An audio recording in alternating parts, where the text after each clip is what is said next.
Welcome to our classroom. In previous class, we have discussed individual development. How do we measure individual development? All those criteria we discussed. In this class, we discuss country development. How to measure a country development. Now let's take one example. It is country A. Country A with population with total income is 50,000. So with 50,000 rupees, and it is country B, one more country we take with total income is 60,000. Now, so my question is, which country is developed country you think? Definitely you may think that country B is a well developed country than country A. Okay, now let's look at one more factor, that is population. Country A population, it is about 1000 population. Country B population is 2000. Now tell me the same question. In this case, which country, either A or B, which country is developed country? What do you say? In this case, definitely country A. How do we see? Just look at total income. So each and every person in country A, how much money is earning. And in this country also, we look at where to find out the average income. So 50,000 by 1000, so that we get 50 rupees here. Here 50, here 60,000 and 2000 population. So here we get 30 rupees. So the total income of the country is not the measurement to decide whether the country is developed or not. So here definitely we see the average income. The average income of the country. This average income of the country is said to be per capita. Per capita income. So per capita income. So we see per capita income to decide whether a country is developed or not. How do we get per capita income? So we divide the total income of a country by population. So let us write the equation. Per capita income. Total, how do we get here? The total income of the country by total population. So per capita income is one important thing. According to World Bank definition that is declared in 2017, according to this, the countries whose per capita income is more than 12,055 US dollars. So more than. So such countries are said to be rich countries. And the countries whose per capita income is 995 US dollars, so below of this number. So such countries are said to be low income countries. So now what about middle income countries? So the range between these two, that is 996 US dollars to 12,054. So these countries come under middle income countries. Now here, what is the criteria that World Bank used here? The criteria is here per capita income. Per capita income is the criteria that World Bank used here. Now, is per capita income sufficient to evaluate a country development? Now let's see in some examples. Now let's see, is per capita income enough to decide a country development? Is per capita income a right indicator to decide a country development? Let us see in this example. So this is a monthly income of 5 persons, country A and country B. Now you find out the average income of these two countries, country A, country B. How do you come? Already we know the definition, the total income 48,000, 49, 50,000. Total income of the country by population. How many people are there? 5 people. So 5. So that we get 10,000. Country A, country B 10,000. The same average you will get to country A also, 50,000. So total here 10,000. Now, so you are given a chance to live either A or B country. Which country you choose? So what do you think? You may think that these two countries are same because the average income, per capita income is same. So you may think that these two are also identical income. But that is wrong. Just you see country A. Country A is almost all 5 people are earning the same, almost same. So here the distribution of national income is equal among all people. Now see here there is no extreme poverty, poor people, there is no extreme rich people in country A. Now in country B the things are differ here. So only one person is extremely rich while the other 4 persons are very poor. So here we see inequalities in income. So per capita do not. So depending on per capita income, we do not decide the country development. So per capita income is not enough to decide whether a country developed or not. We need some other criteria. So what are those criteria? Let us discuss. Income and other criteria. Now let's see here. This is income, per capita income. So what happened when we see only one, when we consider per capita income, definitely we see that Haryana is a well developed state because it is getting earning per capita income is here 2.15 lakhs, then more than the other these two states, whereas 0.66 it is the least state than these two because 0.66. Here we think only we consider only per capita income. Now let's look at that one. The other criteria. Infant mortality rate. It means in Haryana 33 children are dying out of 1000. In Himachal Pradesh see only 25. Though here more per capita, but see here drawback.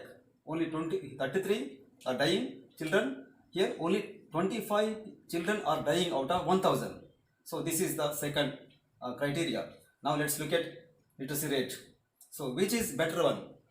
See, when we consider literacy rate, no doubt about it, Himachal Pradesh with 84% literacy rate here than Haryana and Bihar. Though Himachal Pradesh have less per capita than Haryana, but it is here very good. See these two aspects. Now let's look at one more thing. Enrollment. So here 67% people, children are going to school up to 5th class. When we see Bihar and Haryana, it is very less here. So in other criteria, though it is less than Haryana in per capita income, Himachal Pradesh is little bit more better than remaining these two states regarding infant mortality rate, literacy rate and enrollment. So per capita income do not reveal all these issues. What happening in the country, for the citizens in the country, per capita income do not reveal. It hides some these disparities. Now let's see. Per capita income we do not ignore. Per capita income compulsory. We take into account. Per capita income definitely we need it. And also we add the other criteria. When you think the development of a country, definitely not only this per capita, we have to think, keep in mind all the other criteria like health condition of the people, and also what is the education level of the people, and also the system, PDS system and other facilities, total lifestyle, the lifestyle of the people, etc. So these are also we take into account. These are also. So by we add per capita, we add these criteria, we add these factors to per capita income so that we get a new indicator. The new indicator is called as HDI, Human Development Index, is the best indicator in evaluating a country development. Okay, now, is your money in your pocket gives you all facilities? No. You take one example. Is your money gives you polluted free environment in your surrounding area? No, not at all. Is your money gives you a free from infectious diseases? No, that is also not possible. Suppose you are very interested in education, that is study, but your surrounding people are not not interested regarding study. So is it there possible? Where do you go to study? Definitely you go to far away places. That is also not possible. So these facilities we get collectively. We get collectively all these facilities like education facility,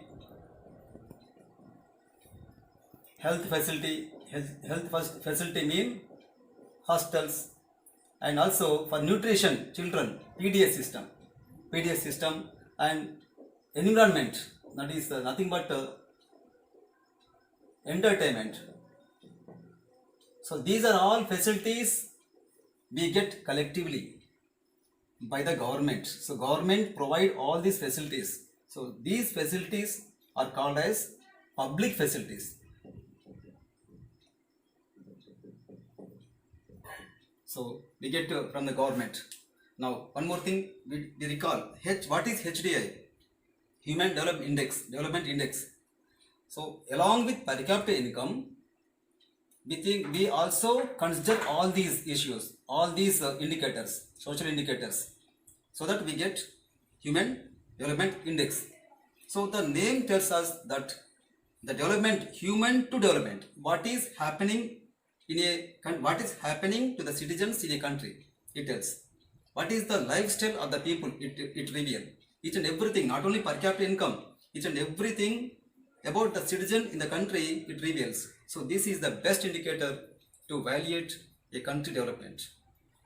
Now let's see one example, how Himachal Pradesh is well developed. What are the reasons for development of Himachal Pradesh? We discuss. Okay, now let us look at the factors. What factors helped Himachal Pradesh to develop among the other states? So let's see a case study about Himachal Pradesh. Now during at the time of independence, Himachal Pradesh had low level of education, and same time Himachal Pradesh is located on hill area. So it is very difficult task for the government regarding development, how to develop the state. So it concentrated the basic need, that is education. The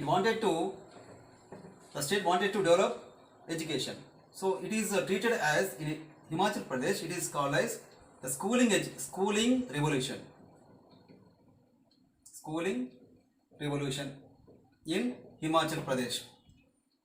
Now government decided to start schools, not only towns and also rural area. It started some schools and it extended up to rural area, and government provided infrastructure like facilities in the schools like drinking water, toilets facility, infrastructure, building facility, and it recruited the teachers. So all those facilities are provided by the government of Himachal Pradesh. It is a very important task. And also government spent highest budget on education. Just see the difference. All other states in India are spending, according to 2005 census, all other states in India are spending 1049 rupees per child, whereas Himachal Pradesh is spending 2005 rupees per child. See the difference. Himachal Pradesh is spending twice of other states, average states. Now, just you go and ask the children who are studying in Himachal Pradesh schools, just they replied, we like to go to school and our teachers teach us very well, and also each and everything they wanted to be the doctors, engineers, lawyers, to reach more high position in the society. That much ambition they had. And also this is very important for them, for development. Next, let's look at gender bias. What is gender bias?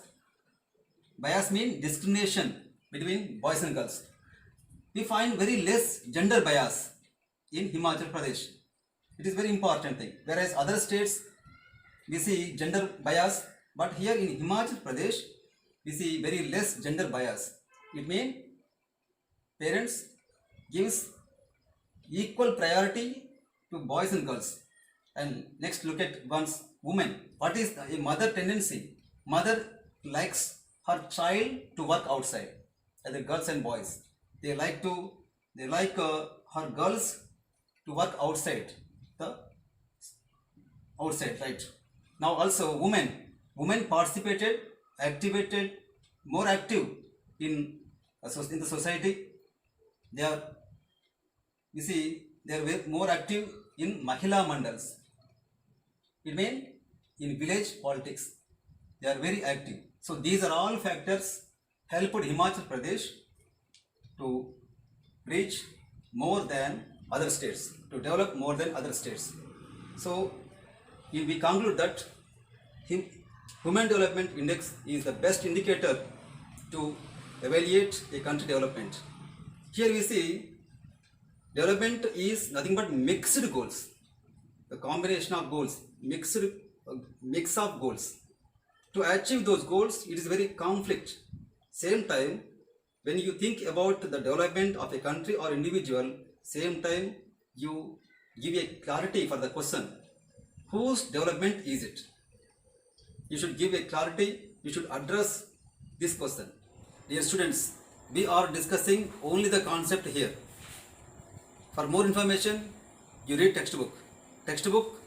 The lesson reading is very important.